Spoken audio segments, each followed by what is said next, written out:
श्री शिवाय नमस्तुभ्यम। दोस्तों, आज पंडित प्रदीप मिश्रा जी ने कुबेरेश्वर धाम सीहोर में श्रावण शिव महापुराण कथा में एक बहुत ही अच्छा उपाय बताया है, जो कि श्रावण महीने की अष्टमी का उपाय है। जी हाँ दोस्तों, श्रावण महीने की अष्टमी का एक बहुत ही बड़ा उपाय गुरुदेव ने आप सभी लोगों को बताया, तो उस उपाय को आप बहुत ध्यान से सुन लीजिए।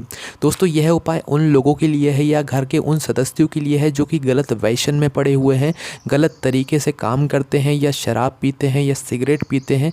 जितने भी गलत काम है, अगर उन कामों में अगर आपका घर का कोई भी सदस्य पड़ा हुआ है तो आप उसके लिए यह श्रावण महीने की अष्टमी का उपाय कर सकते हैं। करना क्या है, बहुत ही ध्यान से इस उपाय को सुनिए। आपको लेने हैं 5 शमी के पत्ते। कितने? 5 शमी के पत्ते, 5 बेल पत्री और 5 बेर के पत्ते। बेर कौन सा? जो गोल गोल होता है, खाते हैं हम लोग। उस बेर की 5 पत्ती आपको तोड़कर लानी है बेर के पेड़ से, ठीक है। ये तीनों जो है 5-5 के क्रम में आपको ये पत्तियां ले आनी है। टोटल 15 पत्तियां आपके पास हो जाएंगी।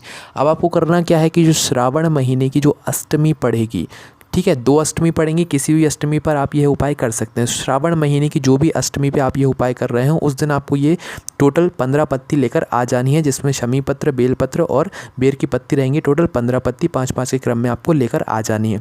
अब आपको इनको लेकर क्या करना है, सबसे पहले जो आती है बेर की पत्ती, जो आप बेर की पत्ती तोड़कर लाएं, उस पर आपको लाल चंदन लगाना है 5 पत्तियों पर। उसके बाद जो बेल पत्री आपके पास है, उन 5 बेल पत्री पर आपको पीला चंदन लगाना है, ठीक है। उसके बाद जो शमी पत्र आपके पास है, उनमें आपको कोई भी चीज़ सामग्री नहीं लगानी है। शमी पत्र आपको सादा ही रखना है। अब दोस्तों, इन 15 पत्तियों को लेकर आपको शिव जी के मंदिर जाना है और शिवलिंग के ऊपर इन 15 पत्तियों को चढ़ा देना है, ठीक है।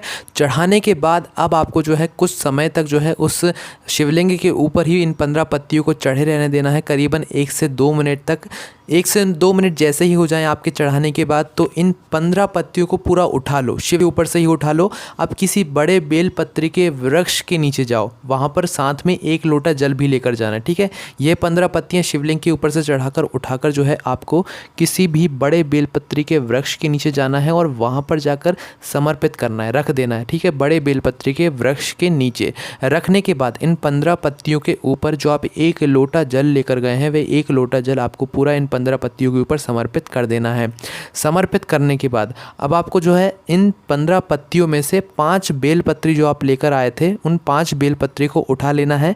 पर जब आप लोग यह 5 बेलपत्री उठा रहे हो, तो उस समय आपको अवधूतेश्वर महादेव के नाम का स्मरण करते हुए इन 5 बेलपत्री को उठाना है। बाकी जो 10 बेलपत्री, जिसमें से जो है यहाँ पर शमी पत्र और बेर की पत्ती रहेंगी, वो आपको बेलपत्री के वृक्ष के नीचे ही रखे रहने देना है। बस 5 बेलपत्री को उठाना है, अवधूतेश्वर महादेव का स्मरण कर और इसने अपने घर ले आना है। घर लाकर आपको करना है, इस 5 बेलपत्री को आपको जो है 21 दिनों तक उस गलत व्यक्ति या गलत संगत वाले व्यक्ति को देना है, जो कि गलत व्यसन में पड़ा हो, शराब पीता हो या सिगरेट पीता हो या किसी भी गलत व्यसन में पड़ा हो, बिगड़ रहा हो।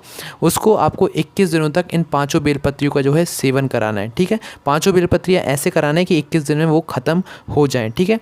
आप देखेंगे कि जिस भी व्यक्ति के लिए आप ये उपाय कर रहे होंगे, धीरे धीरे उसका नशा छूटता जाएगा, आपके घर में सुख समृद्धि आती जाएगी। करके ज़रूर देखिए। आपको कोई भी समस्या आती है तो कमेंट करके पूछ सकते हैं, और ज़्यादा जानकारी के लिए आप लोग हमारी वेबसाइट भोलेनाथ भक्ति ले सकते हैं इस तरीके को उपायों को पढ़ने के लिए। ओम नमः शिवाय, भोले बाबा श्री शिवाय नमस्तुभ्यम।